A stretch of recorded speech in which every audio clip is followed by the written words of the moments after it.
बाप्पाने जाम जासला भारी माणूस बोलवलाय. बाप्पा तुझे लय आभार, मोठा माणूस आहे एकदम, आहे की नाही? जाम भारी म्हणजे बाप्पाच्या दर्शनाने जाम भारी. म्हणजे तुम्हाला सांगतो, ज्याला या टायमाला सागलेनं प्रसाद केला, सफरचंद नाही, ज्याला जेवायचं काहीच नाही, नुसता प्रसाद खायचा.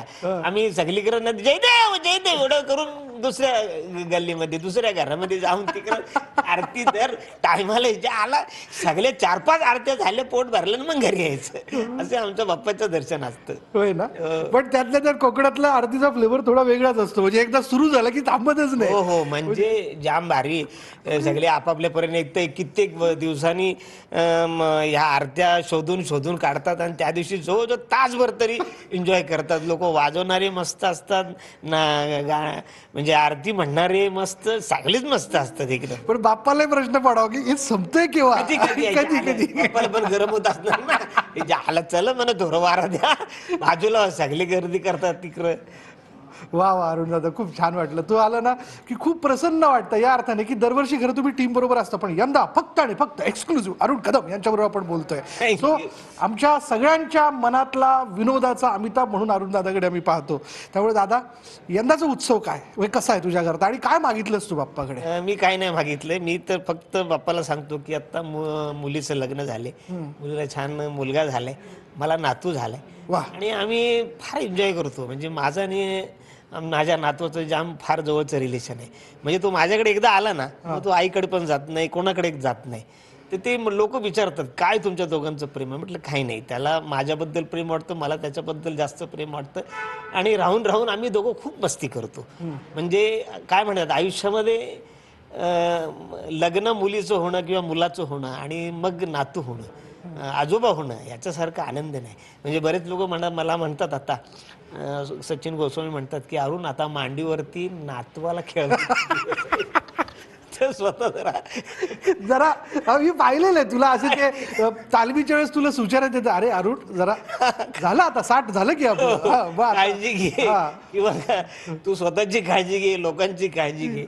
पण खरं सुख म्हणजे हे आहे की आजोबा होणं हे खरं सुख आहे. माझी बायको खुश असते. म्हणजे सतत आम्ही रोजच व्हिडिओ कॉल करून त्याच्याशी बोलत असतो, मस्ती करत असतो. त्याला आता वाजवायला फार आवडते त्याला. म्हणजे एखादं रिदम पकडून तो वाजवतो, छान वाजवतो तो.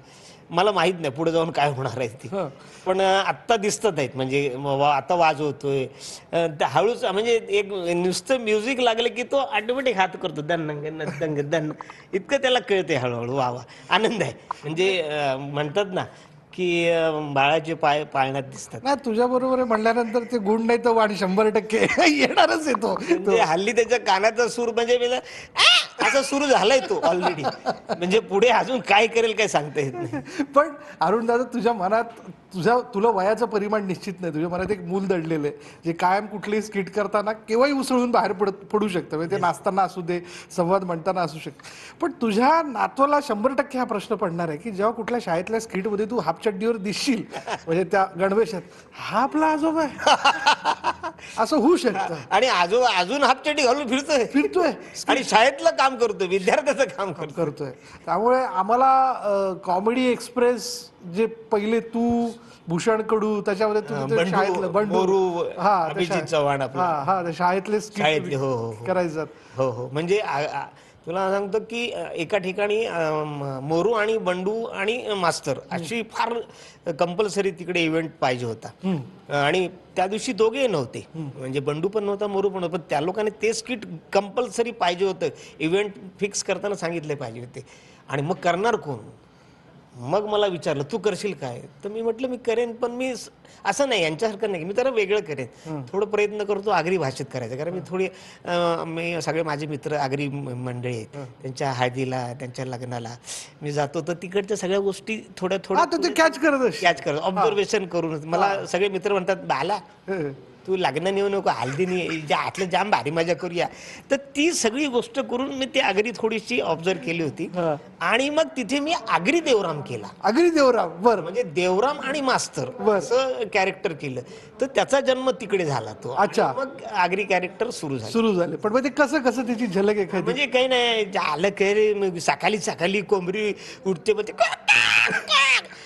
ते अंड देतो, टुबुक टुबुक टुबुक, तर ते त्याचं एक वेगळं म्हणणं असतं. म्हणजे टेन्शन त्याला असतं. तर शिरतो बाबा झाला तुला उशीर का झाला शाळेने यायला? काही नाही, मी सकाळी धावत पलट शाळेकडे आलो. मी शाळेजवळ आलो तर एवढा मोठा बोर्ड लागलेला, सावकाश चाला, म्हणून मी आलो आलो आलो. त्याचं म्हणणं वेगळं असतं, कारण त्याचं डोकं वेगळं असतं, त्याची गोष्ट वेगळी असते. ही गुरुजींना काही कोणालाच पटणारी नसते, पण त्याला वाटतं ही आहे. अशा गोष्टी खूप मग ते रंजक झाल्या. मग गमती त्याच्यात आणल्या. मग काही एपिसोड मी, अभिजित आणि विशालनीच ते केले. पण ते जोरदार रंगले. आजही त्या गोष्टीची फार आठवण असते. आणि अरुण दादाचा त्यावेळी ते तुला अरुण कोदम कोण आहे ते माहित नाहीये, ते जे काय त्यांच्या पद्धतीने करायचे तुझ्या अनुपस्थितीमध्ये, ते फार गमतीशीर असायचं. खूप आठवणीत. पण एक कायम तुझ्या करिअरच्या बाबतीत मला नवल असं वाटतं की खरंच सावकाश जा पण व्यवस्थित जा. व्यवस्थित जा. आपण या गोष्टीला घेऊनही तुझे चाहते म्हणून आम्ही खंतावतो की काही चान्स तुला उशिरा मिळत गेले. Yes yes yes. हा, म्हणजे थोडक्यात मला सांगायचं की मला फार मोठ्याने कॅरेक्टर मिळाले, थोडे मिळाले, पण मला जेवढे मिळाले ना तेवढ्यात मी प्रयत्न केला की अगदी सिनेमा असेल, सिरियल असेल, तर मी असेल तो होल्ड व्हायला पाहिजे, ती जागा होल्ड व्हायला पाहिजे. लोकांनी चॅनल बदलता कामा नये, म्हणून मी त्याच्यासाठी प्रयत्न करायचो. आणि ते चांगलं माझ्याकडनं कसं होईल. तर म्हणजे मी बऱ्याचदा बघितलं की मी आलो की लोक थांबतात, बघतात, हा आनंद आहे. आवर्जून बघतात. आवर्जून किंवा आवाजाने साऊंड. म्हणजे तुला सांगतो सकाळी 5:30 वाजता आम्ही ह्याला आरोलीत उतरलो आम्ही कोकणात. तर तिथे रांगेत रिक्षा होती आणि खाली ड्रायव्हर नाही.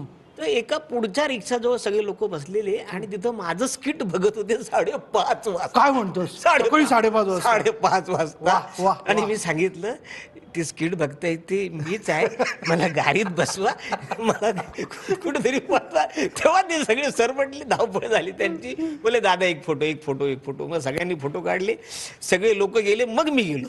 पण यामध्ये अरुणच्या कुटुंबाच्या संयमाची कसोटी लागते. कारण मी असं ऐकलेलं आहे की नाही म्हणलं तरी कोकणात गेल्यावर किंवा कुठे गेल्यानंतर 100 ते 150 किंवा त्याच्या वरतीच फोटो निघतात तुझ्या बरोबर. म्हणजे आपण म्हणतात ना, पाणीपुरी खायची सोय नाही किंवा आपल्याला आवडलेल्या गोष्टी असं खाण्याची सोय नाही, कारण तिथे लोक येतात. म्हणजे एका ठिकाणी जेवायला गेलो होतो तर जेवूच देत नव्हते, सगळे अरे हो ना, हो मला म्हणजे जेवू देते खरं, तर मी पार्सलच घेतो, नको ते गाडीत जाऊन खाऊ आपण, इथून पहिले निघू. कारण कसं होतं की बिचारे सगळ्यांचं इतके ते एक्साइटमेंट असतात, त्यांची जी गंमत असते ना, त्यांना असं वाटतं की अरुण आपल्या घरातला माणूस आहे. मग त्यांना असा कमरेत हात घालून, खांद्यावर हात घालून फोटो काढा असा वाटतो. मी म्हणतो की 3-4 फोटो काढा, पण खांद्यावर हात घालून फोटो काढू नका. भविष्यात समजा तो माणूस कोण आहे मला माहित नसतं ना, उद्या पोलीस स्टेशनला मला बोलवतील, दादा कोण आहे, पुढचा प्रोग्राम काय तुमचा. त्याच्यासाठी मी म्हणतो खांद्यावर हात नका ठेवू, 3 काढा, 4 काढा फोटो, माझी काय हरकत नाही, बिंदास काढा. पण त्यात पुन्हा जे शिल्पी वेगवेगळे अंगले असते. अजून एक त्याच्यात एक फार लहान मुलगा, म्हणजे अगदी 3-4-5 महिन्याचा मुलगा असतो, त्याला सांगतात की हा रोज बघतो तुमचा प्रोग्राम, तो आई बापाला ओळखत नाही, यो बघतो रोज, याला घ्या फोटो काढा तुम्ही. अरे बाबा नको, कारण ती त्यांची एक्साइटमेंट असते. त्यांना फार असं वाटतं की यांनी घेतलं तर माझा मुलगा फेमस होईल, अरुण कदमनी घेतला असं होईल, त्यांना असं वाटतं बिचाऱ्यांना. आणि मी सगळ्यांना फोटो देतो, म्हणजे मी कोणाला रागवत नाही किंवा हे करत नाही, कारण ते माझे फॅन आहेत. आज ते माझी गोष्ट त्यांना आवडते म्हणून ते माझे फॅन आहेत. आणि त्यांना असं आवडतं. एकदा तर काय झालं, एका दुकानात गेलो, तर दुकानात काहीतरी गिफ्ट घेतलं, काही सामान घेतलं. बरोबर, सामान घेतलं तर मित्राच्या मुलाचा वाढदिवस होता. तर तो म्हणतोय की ए भाई डिस्काउंट से दे ना, बराबर कुछ देता. अरे साहब हम डिस्काउंट बराबर देता है, ये साहब है ना, ये डेली आता है हमारे दुकान में. तो मला बोलतो तू इकडे कधी आला होतास, नवी मुंबईत तू इकडे कधी आलेला, तुझं इकडे कधी खरेदी करतो. बोललो त्याची चूक नाही, मला टीव्हीत बघतो रोज, त्याच्यामुळे त्याला वाटतं हा आपल्या घरातला माणूस आहे, हा रोज दिसतो मला किंवा रोज हे करतो, तर त्याला रिपेअर करू नको, त्याला विचार वाटते राहू दे. नाही पण ही खरी पावती तुझ्याकरता. जेव्हा मी कल्याणपासून दादरपर्यंतचा प्रवास करतो, तर त्या लोकलमधल्या डब्यातल्या ॲटलिस्ट 60 प्रवाशांपैकी 40 लोक तरी हास्य जत्रेचे वेगवेगळे एपिसोड बघत असतात. आणि ते एन्जॉय करतात. आणि आमच्या हास्य जत्रेतले सगळेच लोक सॉलिड आहेत. म्हणजे अगदी आता ही शिवाली म्हणा किंवा प्रियदर्शनी, चेतना, आमची नम्रता, आमची विशाखा पण गेली ती सुद्धा. म्हणजे हे लोक स्किट काय असतं ना ह्यांनी जगवलेले आहेत अक्षरशः. म्हणजे आम्हाला बघायला म्हणजे एकदा अभ्यास पण कळतो की आपण काम करत असताना सुद्धा आणखी नवीन नवीन गोष्ट आपल्याला मिळत असते. आणि हे कॅरेक्टर जे माझं कॅरेक्टर कधी अप होतं तर हे आजूबाजूचे लोक सपोर्ट करतात म्हणून. ते लोक काहीतरी म्हणतात त्याच्यावर मी रिॲक्ट होतो. बरोबर बरोबर. ते अरुण कदमच्या एकट्या बोलण्यामुळे नाही होत. It's a team work. तो टीम वर्क आहे. तर ती ही सगळी लोक फार महत्वाची आहेत. पण तू कुठल्याही पिढीतला कलावंत आला की त्याला त्याच्याबरोबर तू स्वतःला फार जेल करून घेतो. हा, कारण तसंच असतं ना. आता त्याचं वय किंवा माझं वय किंवा ह्यांनी काय केले त्यांनी काय केले ह्याच्यापेक्षा हे स्किट कसं वाजेल, हे स्किट कसं लोकांना आवडेल, ह्याच्यात काय गंमत करता येईल. समजा असं वाटलं की काही घडत नाही त्याच्यात काय करता येईल तर ते करायचा आपला प्रयत्न असतो. तो विषय नसतो की म्हणजे हा नवीन पोरगा आलाय किंवा हा जुना आहे की याला काय कळतं काय विनोदातलं नाही. हा स्किटमध्ये माझ्याबरोबर आलाय ना त्याच्याकडनं काम चांगलं कसं होईल किंवा आपण कसं काम चांगलं करू हे जर झालं स्किट वाजलं.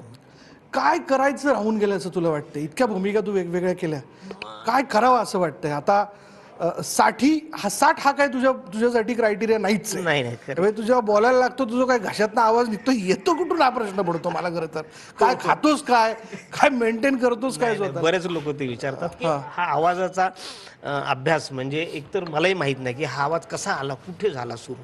खरं तर काय होतं बऱ्याचदा रिॲक्शन असते ना. म्हणजे एक झालं तर अरे तू तिकडे का नाही गेलास, कुठे तिकडे जे पावल तो तसा असतो. जशी रिॲक्शन असेल तसं असतं. तर जसं समोरचं बोलेल त्याच्यावर रिॲक्ट होतं. म्हणजे हल्ली काय करतात लेखक लिहूनच कंसात देतात की पण जर तिथे गरज असेल, जर तिथे ती रिॲक्शन पाहिजे असेल तर येणार, नाही तर नाही येणार. तर बऱ्याचदा आता म्हणजे आम्ही काही करतो ते लेखक लिहून आणायला लागलेत. पण आम्ही सुद्धा या सगळ्या ह्याच्यात प्रेक्षक म्हणून अरुणदा अँकर म्हणून गप्पा मारताना त्याच्यासोबत नसतो, प्रेक्षक म्हणून हसायला सुरुवात करतो. तुम्ही बघितलंच असेल की कशा पद्धतीने मी आता अरुणदादाच्या सगळ्या गप्पा एन्जॉय केला. दादा तुझे खूप खूप धन्यवाद. अशाच पद्धतीने तू मनमोकळ्या पद्धतीने आमच्याशी गप्पा मारत राहा, वेगवेगळ्या भूमिकांमधनं भेट, आणि तू सामान्यातला सामान्य आमचा वाटणारा आमचा नायक आहेस. थँक्यू. पण ते आय हे तो कुछ लेके जाएंगे जाता जाता थोडंसं ते काय तो काय तो आवाज असतो तो काय. म्हणजे बऱ्याचदा लोक म्हणतात की खरं तर ऑब्झर्वेशन छोट्या छोट्या गोष्टी करत असतो, मग ते कुठंतरी वापरायचं असतं. खरं तर हा जो बकरीचा म्हणजे मेंढ्याचा आवाज जो कसा सुरू झाला तर आम्ही एका ठिकाणी गेलो होतो तर तिकडे बकरी चरत होत्या, बऱ्यापैकी मेंढ्या चरत होत्या. तर चरता चरताना एका मेंढ्याच्या नाकात गवत गेलं. तर त्यांनी जो शिंकला किंवा ज्याला त्रास झाला त्याचं फिलिंग मी पकडलं नाही. मी एकदा मेंढ्याचा काढलं. म्हणजे आतला तो चरतोय आणि त्याच्या नाकात तर ते बघून मी ते करतो. बऱ्याचदा स्किटमध्ये गरज असेल तेव्हा हे वापरतात. आणि मग लोकांना मी जातो तिकडे मेंढा मेंढा मेंढा सांगतात मला ओरडून की हे करा ते करा. आणि वसाडा हा लोकांना फार आवडतो. शब्दच वसाडा. कारण मी वेगवेगळ्या स्टाईलनी बोलतो. आगरी बोलत असेल तर वसाडा बोलतो आणि कोकणात असेल तर वासाडा बोलतो. खरं वसाडा हा शब्दच कोकणातला आहे मुळात. तो प्रेमाने म्हणायचा आहे, हक्काने आपण म्हणतो ना, ज्याला घाणेरडा म्हणतो हे घाणेरडा असा तो वसाडा आहे. तर आगरी आणि कोकणी अशी दोन मिक्स करून मी बोलतो. त्याचं कारण असं की लोकांना सहज कळावी. नाही तर काय होतं पूर्ण आगरी एक तर मला ती येत नाही फार, कारण मी तेवढी अभ्यास केलेली नाही. आणि कोकणी आपली गावातलीच आहे त्याच्यामुळे ती थोडी मिक्स करून त्याला गोडवा कसा आणायचा प्रयत्न मी केलाय. तर लोकांना असं वाटतं, पण अर्धे अधिक लोकांना असं वाटतं की ज्या माझ्याच गावाला आला. मी केम हॉस्पिटलला गेलो होतो, एका पेशंटला त्याला हे पाहिजे होतं, ज्यूस पाहिजे होतं. त्यांनी घेतली ग्रेट पास. तू इकडे बाहेर येऊ नकोस, तू फक्त कॉट नंबर सांग. कॉटच्या इकडे आपला माणूस आहे, बोल. तू इकडे म्हणे, अरे आपल्या गावाला जे आलं इकडे तू दुकानावर येतोस, माझी इज्जत आहे का नाही.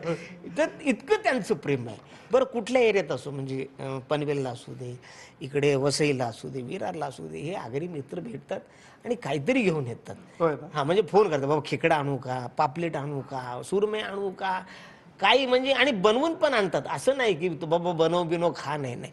आणि जवला भाकर माझ्यासाठी तर फार आवडती गोष्ट आहे. हे प्रेमाचं देणं आहे जे कायम तुला द्यायचं असतं आणि अशाच पद्धतीने ते मिळत राहो. कलेच्या अधिपतीच्या साक्षीने आज आपण या ठिकाणी गप्पा मारल्या. दादा तुझे खूप खूप धन्यवाद. जाम भारी. गणपती बाप्पा मोरया.